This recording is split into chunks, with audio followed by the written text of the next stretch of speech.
fertility turning into futility.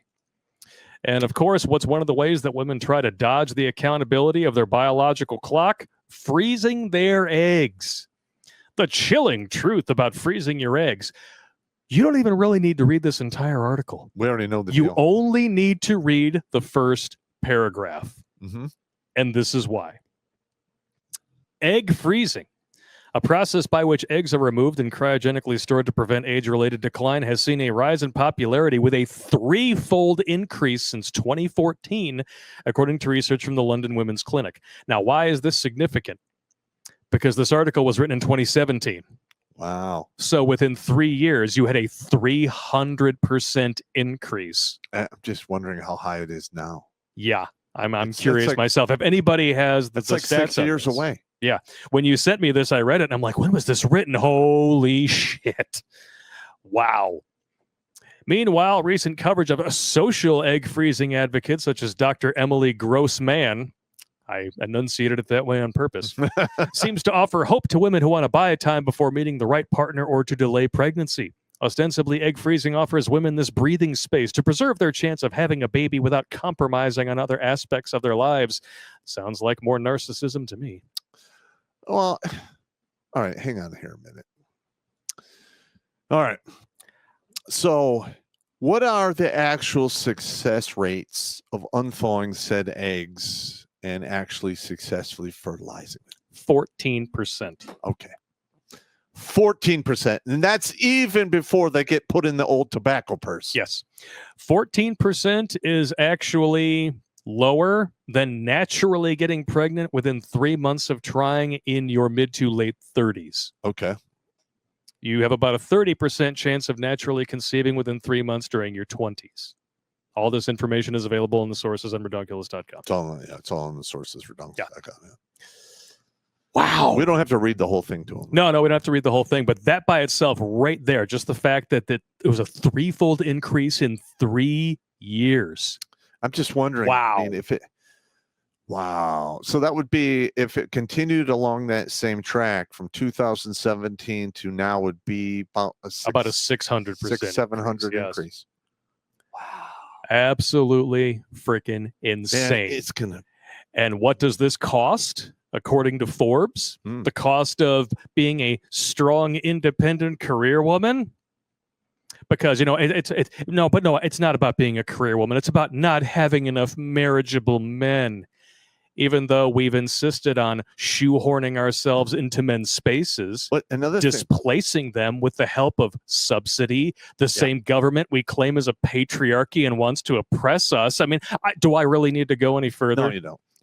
But my thing is this: a lot of these women will start freezing their eggs in their late 20s, and it's going to cost what, 10 to 30 grand just to do that. Yep, here it is. Yep. 15 to 30 grand. And how old is this article? Let's just make sure.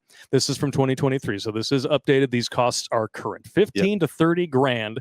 Medications account for over a third of those charges. Yes.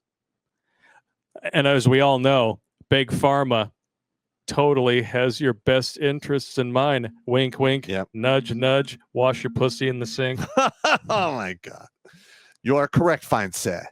And add this to the fact that women hold 2/3 of student debt. So that they get out of college at 22, pay off their student loans at 37, and then have to go back into debt to freeze their eggs because they're stupid? Pretty much. And we do have the CDC IVF success generator. And if they pay for 3 procedures at the age of 40, they have like a 41% chance of.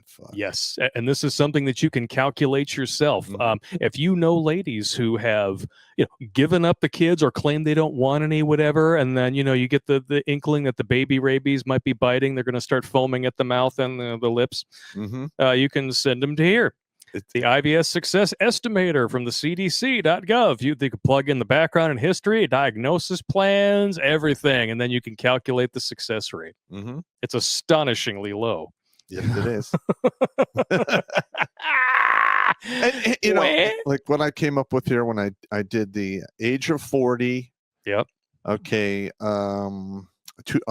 weight of 225, because like women, they start off at Size 14. They start off at 170 when they get out of high school. 225 is not out of the realm of impossibility by 40. Yep. 5'6" tall. Never tried anything before. And then I just checked the box. I don't know, no reason. Okay. 16% chance of success on the first go. That fits right in line with the article we were just quoting. Yep. Wow. I clicked on one part of the screen and the mouse jumped from the left over to the right and started a countdown clock. Haunted. Haunted. What can I say? Haunted. I don't like it when my mice jump. Give you a piece of cheese, you piece of shit. Oh, man. And if that isn't enough to drive you crazy, let's talk about the actual insanity that can come about from infertility. This I didn't even know. I sent you this link. You sent me all of these. There is a definite link between mental issues and infertility. Big time. And that's before we talk about over half the liberals being out of their goddamn mind. Yep. And 30% of women under the age of 30 have a mental problem. You're damn right. Listen, this spinster bubble is going to burst. Oh, yeah, it's going to burst big time. And when that happens, we're going to be surrounded by poor, desperate, crazy bitches. Or as we call them, OPAF. Yeah, old, poor, or O-beef. O-beef? O-beef. Old, bitchy, entitled, expensive, and fat. I still like OPAF, too. O-beef and cheddar. I don't want to come up with an acronym for cheddar. It's too long. It's just too It's way too long. That's what your mom said. And by the way, I'm going to raise this for her. Yeah, my mom's still in the hospital, if you guys want. Yeah, I know. And we got a little bit of bad news today. Hopefully we can get around it. Yep. Fingers crossed, brother. Fingers crossed. Unfortunately, there's no help for these ladies. A complex relationship between infertility and psychological distress. So here's the abstract right here, which essentially sums up this whole shenanigans. Infertility is defined as the inability to procreate, carry, or deliver a baby naturally. Majority of specialists describe infertility as being unable to get pregnant after having tried for at least 1 year. The relationship between infertility and psychological stress is complex. On one hand, infertile couples are subject to greater stress and have a greater risk of developing psychological disorders compared with normal, healthy couples. On the other hand, high levels of psychological distress have been indicated to increase infertility. That's what we call a vicious circle for those in the know. Or, if you're a woman, a vicious cycle. Yes. 5 to 7 days a month. Yes.